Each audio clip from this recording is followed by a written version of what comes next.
Good morning students. Tense की आज की क्लास में हम लोग पढ़ेंगे simple present tense. Simple present tense के कुछ विशेष नियम हैं। लास्ट की क्लास में हमने सिंपल प्रेजेंट टेंस के सामान्य नियम पढ़े थे। आज हम लोग पढ़ेंगे सिंपल प्रेजेंट टेंस के विशेष नियम। तो इसका पहला नियम हो जाएगा चिरंतन सत्य अर्थात यूनिवर्सल ट्रुथ, सिद्धांत जिन्हें इंग्लिश में प्रिंसिपल कहते हैं, तथा स्थायी कार्य जैसे व्यापार का बोध कराने के लिए इस टेंस का प्रयोग होता है।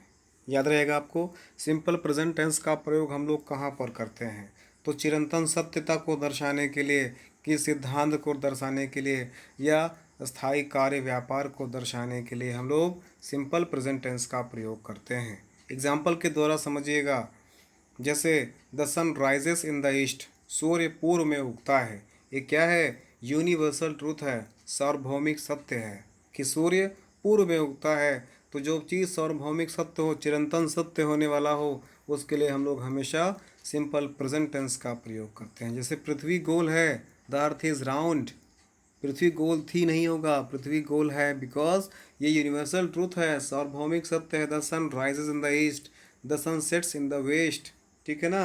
देर आर 4 साइड्स, 4 दिशाएं हैं। इस प्रकार से हम लोग समझ सकते हैं कि जो यूनिवर्सल ट्रूथ हो, जो सिद्धांतिक चीज़ें हों, और जो परमानेंट एक्टिविटी का बोध कराने वाले कराए, उनको हम लोग हमेशा सिंपल प्रेजेंट टेंस में रखते हैं। पहला एग्जांपल जैसे लिखा हुआ है, the sun rises in the east, सूर्य पूर्व में उगता है। The earth moves around the earth around the sun, पृथ्वी सूर्य के चारों ओर चक्कर लगाती है। मैन इज़ मोर्टल, मनुष्य नश्वर है, मनुष्य मरणशील है। मोर्टल मीन्स मरणशील, अर्थात मनुष्य की एक दिन मृत्यु होनी है। ये सब यूनिवर्सल ट्रूथ हैं। A mother loves her child children, एक मदर अपने बच्चों को बहुत प्रेम करती है। और water boils at 100 degree Celsius, water 100 degree Celsius पर बॉयल करता है, उबलने लगता है। और ऑयल फ्लोट्स ऑन वाटर, तेल जल में तैरता है। और हनी इज स्वीट, जैसे शहद मीठी है। जैसे 2 and 2 is 4, 2 और 2 4 होते हैं। ये सेंटेंसेस कैसे सेंटेंसेस हैं? इनमें से कुछ सेंटेंसेस यूनिवर्सल ट्रुथ दर्शाते हैं, और कुछ प्रिंसिपल या सिद्धांत दर्शाते हैं, और उसमें कुछ परमानेंट एक्टिविटी को दर्शाते हैं। इस प्रकार से ये सब किस में आते हैं आपके? इनको हम लोग हमेशा प्रेजेंट इंडेफिनिट टेंस या सिंपल प्रेजेंट टेंस के तहत ट्रांसलेट करते हैं। जैसे आगे बढ़ते हैं, इसका दूसरा नियम कहता है, यदि नियमित, रेगुलर, अभ्यासगत, हैबिचुअल, बार बार होने वाली या रिपीटेड तथा सामान्य यूजुअल कार्य व्यापार की अभिव्यक्ति के लिए भी हम लोग इस टेंस का प्रयोग करते हैं। कैसे? नियमित चीज़ के लिए, अभ्यासगत चीज़ के लिए, या फिर बार बार होने वाली घटनाएं तथा सामान्य और कार्य व्यापार की अभिव्यक्ति के लिए भी हम लोग हमेशा प्रेजेंट इंडेफिनिट टेंस का प्रयोग करते हैं। जैसे I get up every day at 5 o'clock, ये क्या है? हमारा हैबिचुअल है, हमारी हैबिट को दर्शा रहा है, या फिर हमारे रेगुलरिटी को दर्शा रहा है, नियमितता को दर्शा रहा है कि मैं रोज़ाना 5 o'clock में उठता हूँ। I get up every day at 5 o'clock, मैं प्रत्येक दिन सुबह 5 बजे उठ जाता हूँ। इससे स्पष्ट होता है कि, और एग्जाम्पल के द्वारा समझते हैं। जैसे लिखा हुआ है, she goes to the cinema every Sunday, वह प्रत्येक संडे को सिनेमा देखने जाती है। आई नेवर टेल अ लाई, मैं कभी झूठ नहीं बोलता हूँ। शी ऑलवेज हेल्प्स मी, वो हमेशा मेरी हेल्प करती है। और he goes to school every day, वह प्रत्येक दिन स्कूल जाता है। I take tea without sugar, मैं बिना चीनी के चाय पीता हूँ। आई लिव इन पटना, मैं पटना में रहता हूँ। Ram and Mohan are students, Ram और मोहन विद्यार्थी हैं। इस प्रकार से सभी सेंटेंस हमारे सिद्धांतवादी या हैबिचुअल दर्शा रहे हैं, यूनिवर्सल ट्रुथ सत्यवादिता को दर्शा रहे हैं। अतः इससे स्पष्ट है कि सभी सेंटेंसेस भी हमारे प्रेजेंट इंडेफिनिट टेंस या सिंपल प्रेजेंट टेंस के अंतर्गत आते हैं, क्योंकि सभी क्या दर्शा रहे हैं? रेगुलरिटी को दर्शा रहे हैं, हैबिचुअल दर्शा रहे हैं, रिपीटेड दर्शा रहे हैं, यूजुअल दर्शा रहे हैं, या फिर कार्य व्यापार की अभिव्यक्ति को दर्शा रहे हैं। ठीक है ना, इसको ध्यान से समझते चलिएगा। सिंपल प्रेजेंट टेंस विशेष की बात कर रहा हूँ मैं। अभी मैंने लास्ट वीडियो में, पिछले वीडियो में मैंने सिंपल प्रेजेंट टेंस समान नियम बताया था कि कैसे आपको पहचानना और कैसे आपको ट्रांसलेट करना है, लेकिन ये कुछ विशेष नियम हैं जिनको आपको जानना अति आवश्यक है। इन हायर क्लासेस आपके लिए महत्वपूर्ण होने वाली नियम ये चीज़ें हैं। तो जैसे तीसरा नियम कहता है अधिकार या पोसेशन दिखाने के लिए इस टेंस का प्रयोग किया जाता है। कोई आपसे पूछ सकता है कि प्रेजेंट इंडेफिनिट टेंस का प्रयोग किन स्थितियों में किया जाता है। आप तो जान जाएंगे, ठीक है चलो प्रेजेंट इंडेफिनिट टेंस को हम लोग ट्रांसलेट इस प्रकार से कर देंगे, लेकिन कोई सेंटेंस को प्रेजेंट इंडेफिनिट टेंस में कब रखा जाएगा वो इस वीडियो में आप लोग को जानने को मिल रहा है। तो जिसे थर्ड नियम कहता है या अधिकार पोजीशन दिखाने के लिए भी इस टेंस का प्रयोग किया जाता है। जैसे this book belong to me, यह बुक मुझसे संबंधित है, या फिर this book belongs to me, यह बुक मेरी है। ही हैज़ अ कार, उसके पास एक कार है। और ही ओन्स अ बिग हाउस, वह एक बड़े घर का मालिक है। तो इस प्रकार से ये सब क्या दर्शा रहे हैं, अधिकार को दर्शा रहे हैं, पोसेशंस को अधिक दर्शा रहे हैं। तो इस प्रकार से जो अधिकार को दर्शाता है वो भी अधिकतर सिंपल प्रेजेंट टेंस या प्रेजेंट इंडेफिनिट टेंस में रखा जाता है।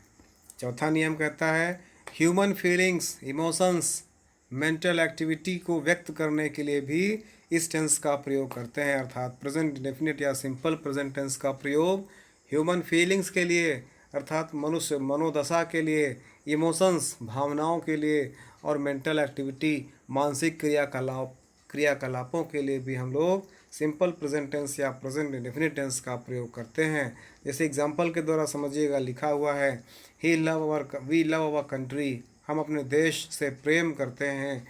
वी बिलीव इन गॉड, हम ईश्वर पर विश्वास करते हैं।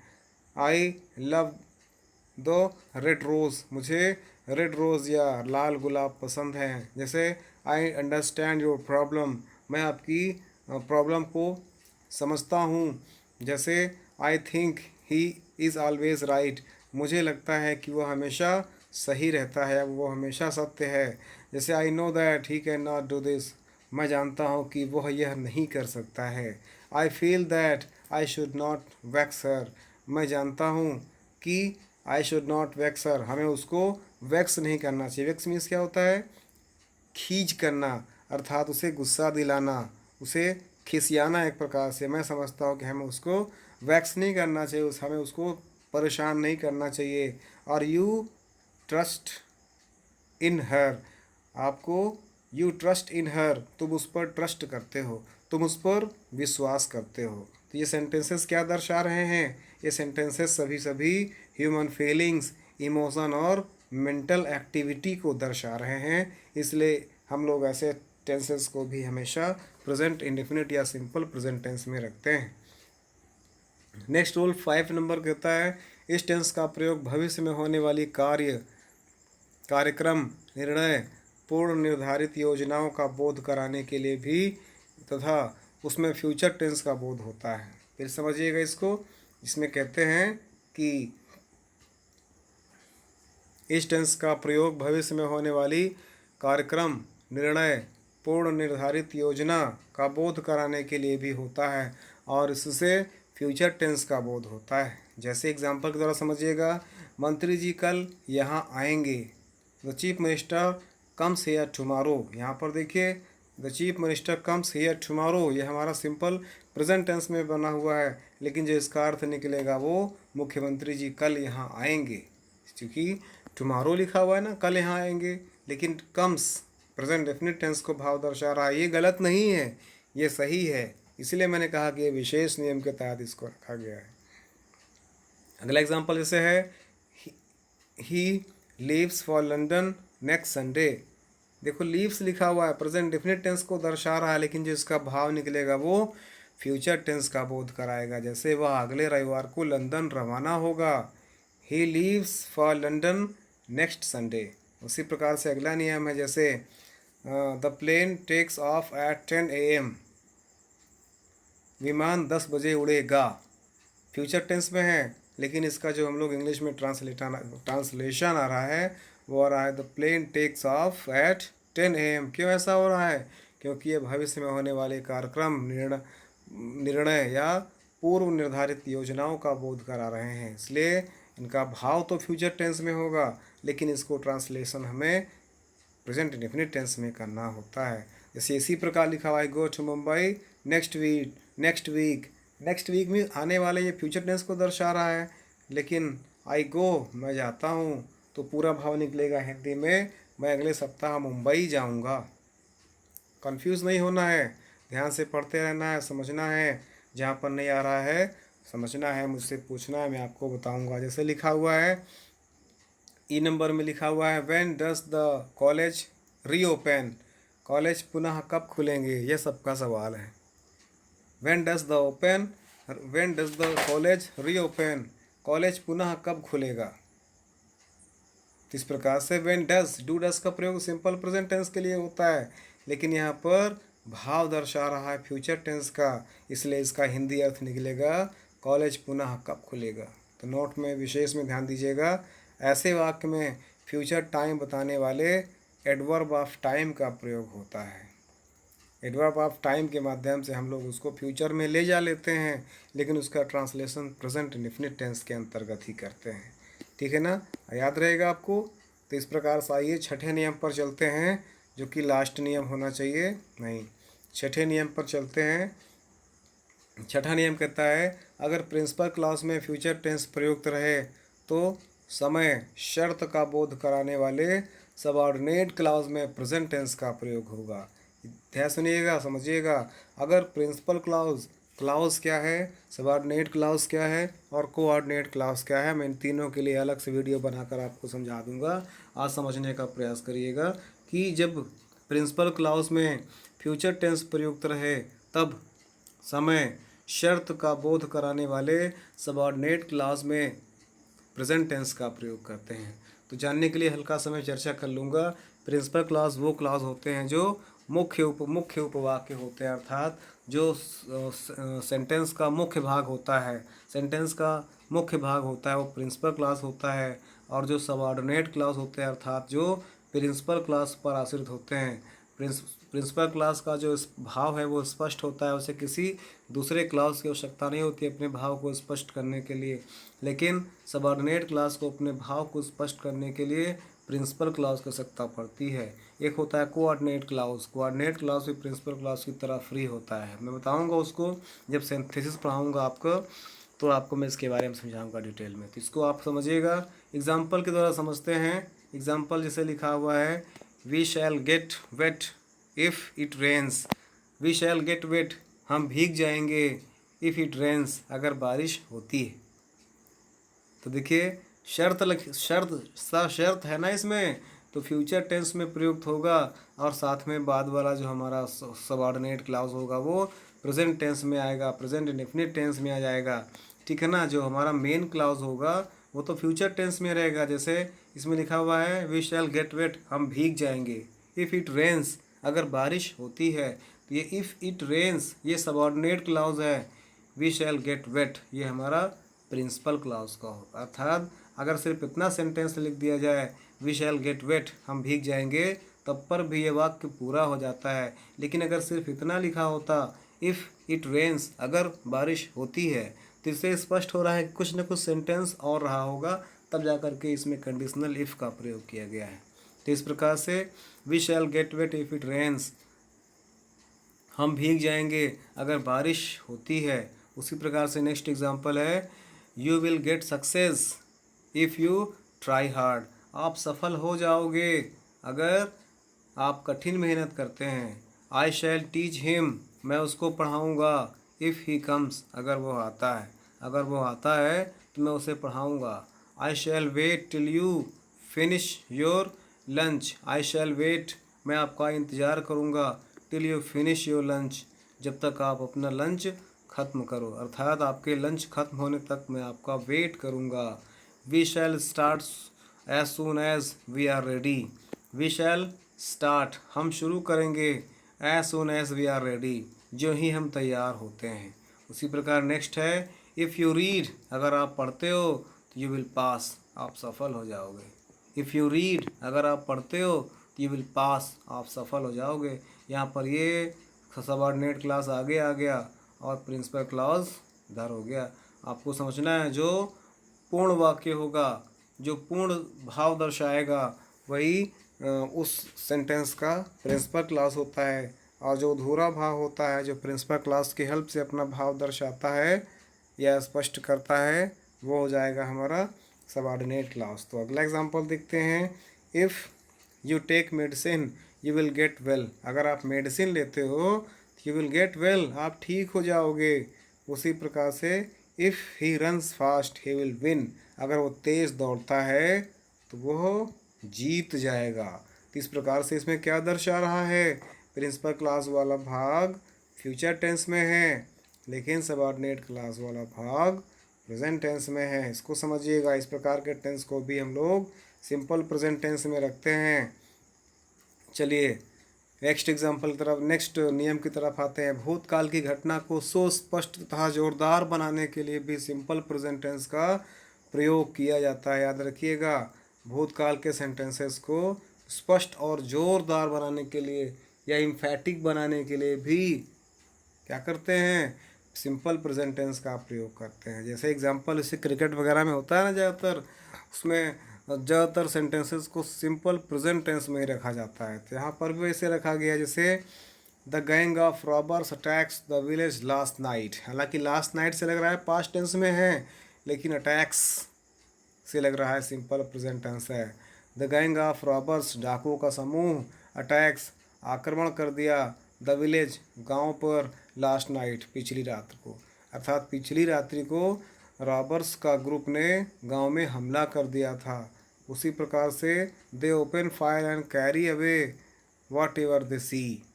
दे ओपन फायर, उन्होंने खुला फायर किया। दे ओपन फायर, उन्होंने खुला फायर किया।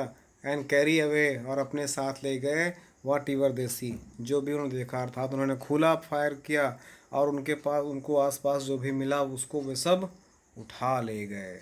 इस प्रकार से ऐसे सेंटेंसेस में भी सेंटेंस को जोरदार बनाने के लिए भी सिंपल प्रेजेंट टेंस का प्रयोग किया जाता है। एग्जाम्पल नियम नंबर 8 कहता है, अखबार में भूतकाल की घटना के विषय में भी सिंपल प्रेजेंट टेंस का प्रयोग किया जाता है। अक्सर अखबारों में भी पास्ट टेंस की घटनाओं को पास्ट टेंस की घटनाओं को या भूतकाल की घटनाओं को सिंपल प्रेजेंट टेंस के भाव से दर्शाया जाता है।